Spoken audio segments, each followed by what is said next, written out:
Since last week, when police linked 2 killings to gangs, we've been hearing how widespread gangs are here in Jacksonville, how they've been committing murders and carrying out shootings that could have been deadly.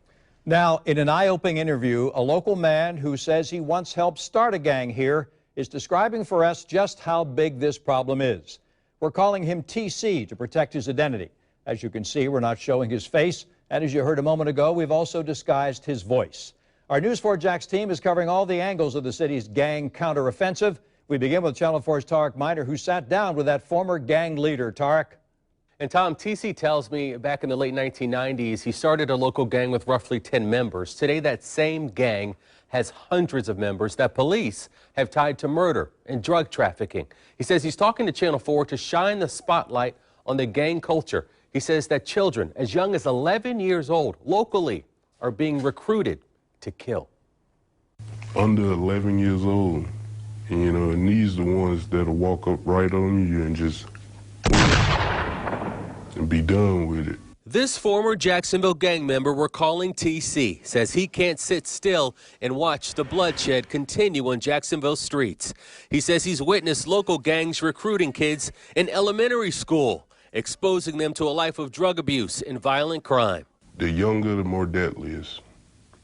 Because, they feel like if a young person kills somebody, they're not going to get the life sentence.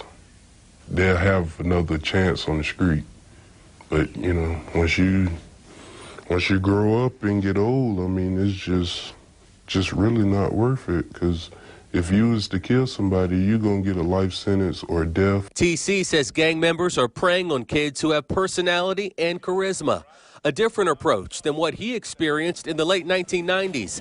He says he joined the gang because he was tired of getting beat up after school. His gang were the only ones who protected him. They told me, next time he put his hands on you, come let us know. And then it went from them jumping us to us jumping them, to them shooting at us shooting at them, they killing our people. TC says there are more than 50 active gangs in Jacksonville, with thousands of active members on the streets and in jail.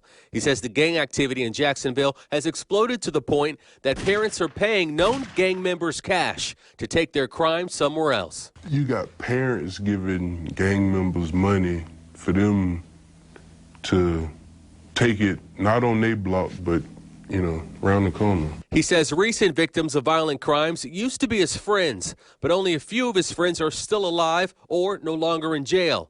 After serving time in prison himself, TC says he made up his mind that he's walking away from the life of drugs, guns, and death. I told myself enough was enough. I seen innocent blood get spilt too many times. Me labeled as the gang member, the blood on my hands. Even though I wasn't there,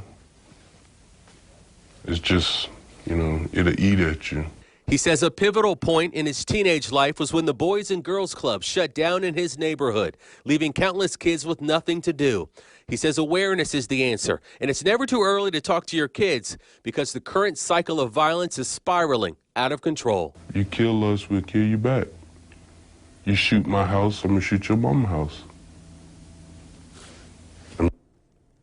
TC says gang members nowadays are using social media to post pictures of their weapons or to often boast about their crimes. So he is encouraging parents to have full access to your kids' media accounts like Facebook and Instagram. Nothing is off limits to the parents, according to TC.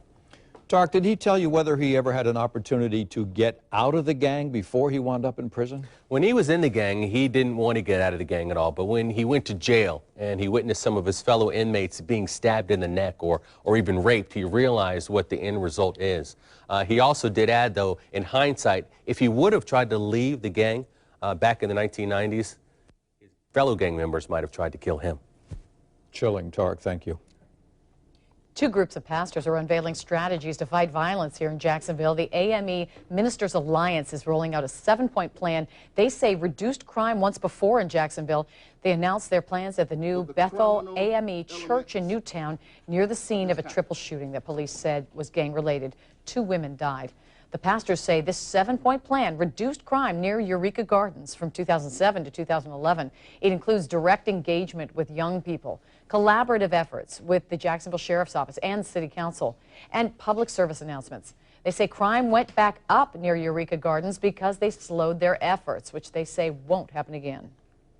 We've got to make sure that we put things back in place and we leave them in place. Another group of pastors gathered at First Timothy Baptist Church on the north side. They say the sheriff is to blame for the cuts to the police force, not the mayor. They plan to send a letter to both the sheriff and the mayor.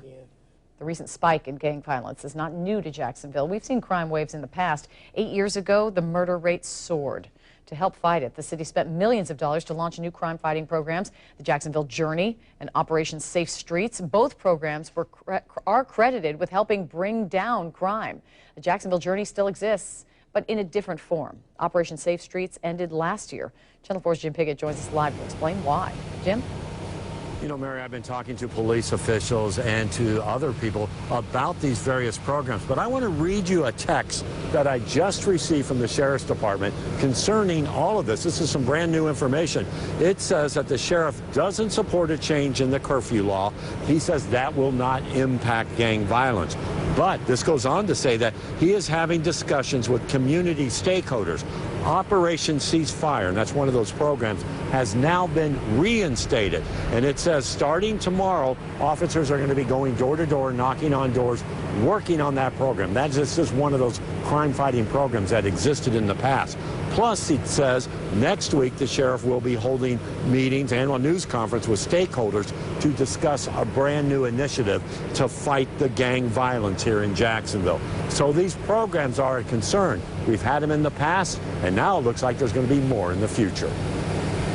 In July of 2006, the death of 8-year-old Roshana Davis shook Jacksonville hard. She was murdered when 3 brothers shot up her uncle's house looking for payback for a street robbery. That and numerous murders and gang activity forced the city then to create the Jacksonville Journey, a crime-fighting initiative that brought together police, the city, schools, and neighborhoods to create programs to keep kids off the streets. It started with a $30 million budget, and through the years it's now down to about $2 million. Many of the programs, like truancy centers and park programs, now fall into other agencies' budgets. Some city council members are not so sure about the Journey's future. The leadership of that group is not doing a very effective job keeping the council informed about what they are doing and how they're making the situation that their clientele doing better. And until they demonstrate that they're doing a good job with the little bit of money they have, I'm not giving them any more money. During the height of the Journey, the Sheriff's Department was also involved in Operation Safe Street. It brought back community policing and targeted more than street crime. Gil Smith, our crime and safety expert, was with JSO during that time. So they did a lot of proactive things, and they really interacted with the communities. And the crime rate did go down for a while, so those things did work. Operation Safe Street ended last year, but there was another focus in northwest Jacksonville with Operation Ceasefire. It lasted for a short time. When we cite Operation Ceasefire, ceasefire was never intended to be a multi-year operation. Chief Pat Ivey says they've taken the best of these programs and have concentrated them in all areas of town, and they work with the city on blight and other measures. We pull our resources together now and we address the overall issue that we need to address. But again, another change from the Sheriff's Department. Operation Ceasefire will pick up again tomorrow. Plus, he's going to announce a new crime initiative next week to fight the gang violence. We're live from the Sheriff's Department. Jim Piggott, Channel 4, the local station. And we have much more for you on News4Jax.com about the recent gang violence and the efforts to fight it.